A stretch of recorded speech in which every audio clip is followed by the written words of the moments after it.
Et salut à toutes et à tous, c'est Pierre, aujourd'hui on se retrouve dans une nouvelle vidéo. Alors aujourd'hui j'aimerais vous parler d'un sujet qui est de comment on devient développeur PHP. Alors une des raisons pour lesquelles je vais faire cette vidéo, c'est que déjà en fait il y a quelques temps j'avais pris certains d'entre vous en appel Discord, pour que vous puissiez me poser des questions, pour que je puisse vous aider, etc. Donc j'avais fait ça à quelques personnes, et je m'étais rendu compte qu'il y avait plus de gens que je pensais qui allaient se choisir PHP comme langage via les formations qu'ils ont choisies ou autres. En fait j'ai l'impression que cette formation va plus t'emmener soit vers backend, soit vers WordPress, en fait, j'ai l'impression. Parce que la partie front, ils te font pas voir de framework style React, Angular ou Vue. C'est les trois plus connus. Parce que si tu veux faire du front, c'est généralement ceux-là qui sont le plus demandés. Donc, ça peut être un truc intéressant à faire sinon. Si tu as envie de faire du front, tu peux peut-être t'intéresser de ton côté à un de ces trois frameworks JS. Ça peut être une bonne option aussi. Parce que apparemment, tu vas pas le voir en formation. D'accord. Déjà, ouais, c'est surtout commencer le bac et de choisir ce que, en fait, entre les deux. Donc je pensais que ça allait être intéressant de mettre un petit focus sur moi ce que je fais personnellement, c'est-à-dire du développement PHP. Qu'est-ce qui est spécifique à PHP et comment on devient un développeur PHP tout simplement. Une autre raison pour laquelle je voulais faire cette vidéo, c'est aussi parce que PHP est un langage qui a beaucoup de détracteurs. Ça date principalement de l'époque de PHP 5.2 et avant. Et c'est de cette époque-là qu'on a vu l'apparition de tous les mèmes qui, entre guillemets, dénigrent PHP, que PHP c'est le langage du mal, etc. Et pareil, j'ai aussi vu récemment une vidéo, donc c'était des frères codeurs, il me semble, qui avaient posté ça, qui s'expliquait en gros que valait mieux pas choisir le PHP comme premier langage, malgré le fait que ce langage représente actuellement entre 80 et 79% du web aujourd'hui. Mais oui, la réalité des faits, c'est que PHP est un langage qui a quelques limitations, comme tous les langages. Celles de PHP sont, j'ai l'impression, plus pointées du doigt que celles des autres langages. Je sais pas si c'est un effet secondaire de tous les mèmes sur PHP et aussi de certains articles qui ont été très viraux dans le passé par rapport à PHP. Mais la réalité est que c'est un langage où c'est vraiment, je pense, de mon point de vue, un des plus faciles pour trouver un métier en tant que développeur. Je ne dis pas que c'est le meilleur, je ne dis pas que c'est le pire, je dis juste que c'est une bonne solution. Il y a plein de solutions qui correspondent à plein de gens, et moi personnellement j'aime bien PHP. Si je voudrais recommencer à redevenir développeur, dans l'idée de travailler, donc faire des missions ou faire des emplois, je rechoisirais PHP à nouveau. Hop, je vous interromps quelques secondes pour vous rappeler de ne pas oublier de mettre un pouce bleu sur la vidéo et de vous abonner à la chaîne si jamais ces vidéos vous plaisent. Et n'hésitez pas aussi à appuyer sur la petite cloche notification, comme ça vous aurez une notification dès que je vous envoie une nouvelle vidéo. Allez hop, je vous rends la vidéo. Bon, et ben maintenant que ça c'est dit, je vais vous parler de comment on devient développeur PHP. Donc déjà pour commencer, il faut se familiariser avec la syntaxe et avec les bases des langages de programmation. Donc dans le cas de PHP, ça va sûrement commencer par qu'est-ce qu'une variable, comment on crée une variable, comment on la modifie. Ensuite, quels sont les types qui sont dans PHP, les int, les booléens, les strings, les objects, les arrays, etc. Comprendre à quoi servent ces types et comment les utiliser. Ensuite, il faudra comprendre les structures de contrôle, donc principalement les if, les for each, etc. Il y en a pas mal aussi. Puis comment on crée une fonction, comment on appelle une fonction, pouvoir séparer son code. Et après, pour aller encore plus loin dans la séparation du code en plusieurs fichiers, etc., il faudra comprendre les classes abstraites, les interfaces, les instances, les propriétés, les méthodes. Et après, pour charger différentes classes, il va falloir apprendre à utiliser un autoloader.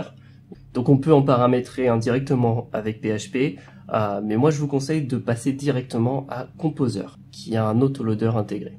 Ensuite, une notion très importante à intégrer quand on est développeur PHP, c'est qu'on est quasi systématiquement amené à travailler avec une base en SQL, une base de données en SQL. Donc déjà, il faut comprendre qu'est-ce qu'une base de données, à quoi ça sert, qu'est-ce qu'une table, comment on crée des colonnes pour cette table, quelles sont les différentes structures que peuvent avoir ces colonnes. Donc est-ce que c'est du texte, est-ce que c'est des varchars, est-ce que c'est des int, etc., etc. Il faudra aussi comprendre à quoi sert un auto-incrément et une clé primaire quand on ajoute ça à une colonne. Donc après, une fois qu'on a une table, il faut comprendre comment on insère des données dedans, comment on lit depuis la table, comment on modifie des données qui sont dans la table et comment on supprime les lignes qui sont dans la table. Ensuite, dans une base de données, on va avoir des liens entre plusieurs données. On va faire ça avec des clés étrangères, donc qui seront sur des ID dans des tables. Et après, pour lire des données de plusieurs tables en même temps, on va faire appel à des jointures. Ensuite, d'autres choses très importantes que vous devriez connaître en SQL, c'est les fonctions SQL, comme par exemple count, comme AVG, et les interactions qu'ont ces fonctions avec les group by en SQL. Donc si vous voulez devenir développeur PHP, à mon avis, c'est les points les plus importants où il faut se focus. C'est comment organiser ses fichiers en PHP, donc comprendre les classes, les méthodes, les propriétés, et être très très bon en SQL. C'est vraiment les deux points qui sont généralement, toute offre d'emploi confondue, les plus demandés. Une autre compétence dont vous allez avoir besoin, c'est de savoir utiliser Git. Git, c'est un outil de versionning, c'est ce qui permet de maintenir plusieurs versions d'un projet. Ensuite, l'autre chose dont il faut se rappeler, c'est que quand on fait du PHP, c'est du développement web. Et quand on est développeur web, on va avoir souvent besoin d'écrire du code en HTML, en CSS et en JavaScript. Donc il va falloir avoir au moins les bases dans ces trois langages. Il n'y a pas besoin d'être vraiment exceptionnel dans ces trois langages pour trouver un emploi en tant que développeur PHP, mais il y a au moins quelques petites choses à savoir. En HTML, principalement, c'est comment faire un titre, comment faire des paragraphes, comment faire des listes, donc des listes à puces, comment faire des tableaux, comprendre comment les éléments sont imbriqués les uns dans les autres. Voilà, c'est plein de petites choses de l'HTML qui sont pas complexes une par une, mais que mine de rien, quand on les additionne, il y a quand même pas mal de boulot au tout début, au moins pour apprendre HTML. Ensuite, en ce qui concerne le CSS, ce qu'il faut savoir principalement, c'est comment modifier des couleurs, comment modifier la police, comment fonctionnent les marges, comment fonctionne le padding, comment fonctionnent les bordures, et ensuite comment disposer les éléments sur la page. Donc on fait ça notamment avec Flexbox principalement actuellement. Il y a eu diverses façons de faire qui se sont succédées au fur et à mesure du temps. Là actuellement, Flexbox et éventuellement Grid sont les façons préférées de disposer les éléments sur une page. Ensuite, en termes de JavaScript, quelques éléments qu'il vous faudra apprendre, c'est qu'est-ce que le DOM, comment on manipule l'HTML avec du JavaScript, comment on crée des event listeners, comment on crée des requêtes Ajax. Les trois principales choses que vous aurez besoin de connaître en JavaScript quand vous êtes développeur PHP. Qui dit développeur PHP dit aussi développeur back-end. Et dès qu'on est développeur back-end, on est amené à de temps en temps, voire souvent, selon les missions, les métiers, les emplois où vous serez, des API. Et si jamais vous les développez pas, il y a de grandes chances que vous faites appel à des API externes qui, eux, vont vous répondre. Donc pour ça, il faut être capable de comprendre comment on manipule un objet XML. Si vous avez déjà appris l'HTML, vous verrez que ce sera pas très compliqué. Il y a beaucoup de parallèles entre les deux. Comment on manipule un objet JSON, et ensuite être un minimum renseigné sur qu'est-ce qu'une API REST et qu'est-ce qu'une API GraphQL.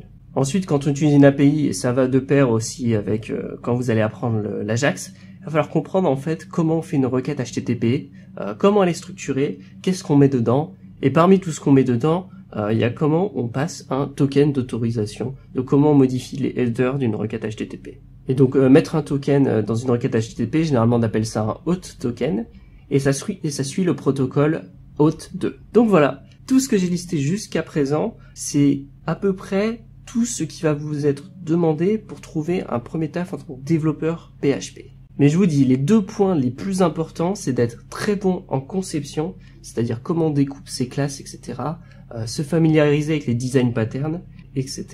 Solide, keep it simple, stupid, il y a plein d'autres acronymes dans le genre. J'en ai déjà cité d'ailleurs dans une de ces deux vidéos que je vous mettrai quelque part sur l'écran, comment devenir développeur web en 3 étapes et le niveau minimum pour être développeur back-end.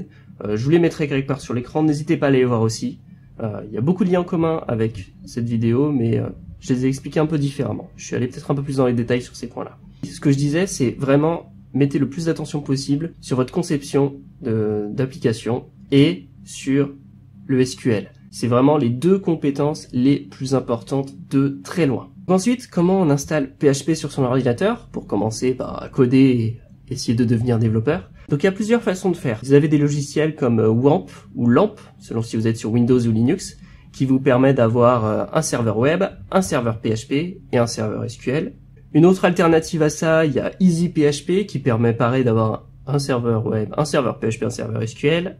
Ensuite, il y a l'Aragon qui fait ces trois choses plus plein d'autres choses. Donc j'ai entendu dire sur d'autres serveurs que beaucoup de monde actuellement conseillait d'utiliser l'Aragon. J'ai jamais utilisé personnellement, donc j'ai pas vraiment d'opinion, mais c'est quelque chose que j'ai entendu très régulièrement, donc je pense que vous devriez quand même y jeter un coup d'œil. Et sinon, l'autre solution, c'est d'installer PHP directement depuis le site de PHP et d'utiliser le serveur interne de PHP, donc via la commande php-s, ce qui fait que vous pouvez lancer votre application en PHP directement sur votre ordinateur pour développer. Et donc si on utilise la commande interne de PHP, ça veut dire qu'il faut installer en parallèle un serveur SQL, donc pour faire les requêtes base de données, etc. Alors ensuite, une fois que vous en êtes là, vous avez peut-être déjà trouvé vos premiers poste de PHP ou vous y arrivez pas encore et vous continuez de progresser en parallèle. La prochaine chose qui sera à faire, c'est de se positionner en tant qu'expert dans un domaine. Pour dire ça plus simplement, se spécialiser. En PHP, il y a principalement deux voies dans lesquelles on peut se spécialiser techniquement. La première voie, c'est via la création de sites vitrines ou de sites e-commerce. Donc c'est apprendre du développement de thèmes et du développement de plugins. Ça se fait principalement avec des CMS, comme par exemple WordPress, Magento, PrestaShop. Quand on a ce genre de compétences, donc c'est-à-dire développeur de plugins ou de thèmes pour ces 3 CMS que j'ai cités, et il y en a quelques autres, mais c'est les 3 principaux, bien ça nous amène à 2 carrières professionnelles. Donc c'est de créer en tant qu'indépendant des sites ou des bouts de sites pour des particuliers ou des petites entreprises ou des associations. Donc c'est généralement des clients qui ont des budgets relativement faibles, quoique il y a des exceptions. Donc en gros, ça sera plein de petits projets relativement simples qui vont peut-être durer quelques jours, quelques semaines, quelques mois grand maximum, et on va passer rapidement d'un petit projet à l'autre. Le deuxième débouché, quand on le fait pas soi-même, généralement il y a des agences qui en ce moment s'appellent communication digitale ou agences de transformation digitale, qui sont des agences qui font des sites pour des clients, qui eux recrutent régulièrement des développeurs qui ont ce type de profil, donc qui savent faire du WordPress, Magento, PrestaShop, etc. Ou bien il y a aussi quelques grosses boîtes, ça j'en ai rencontré quelques-unes, qui font beaucoup de sites e-commerce, c'est-à-dire j'ai une holding généralement et puis plusieurs boîtes dessous, et ils ont 15-20 sites e-commerce à maintenir. Donc ça c'est un premier domaine qui globalement ne va faire que monter puisque l'e-commerce est en progression constante. Donc principalement pour la partie WordPress WooCommerce et PrestaShop Magento, il y a de grandes chances qu'il y ait toujours énormément de demandes là-dessus. Quoique, ce qu'il faut faire gaffe, c'est qu'il y a beaucoup d'alternatives sans code. Principalement, je pensais à Shopify, et ensuite il y en a plein d'autres, mais je pense principalement à Shopify. Je pense que globalement, ça va être toujours montant, l'e-commerce, et que l'e-commerce en PHP, je pense, devrait suivre à peu près. Et sinon, il y a l'autre option, qui est de devenir expert sur un des frameworks principalement utilisés sur PHP. Soit Symfony, soit Laravel.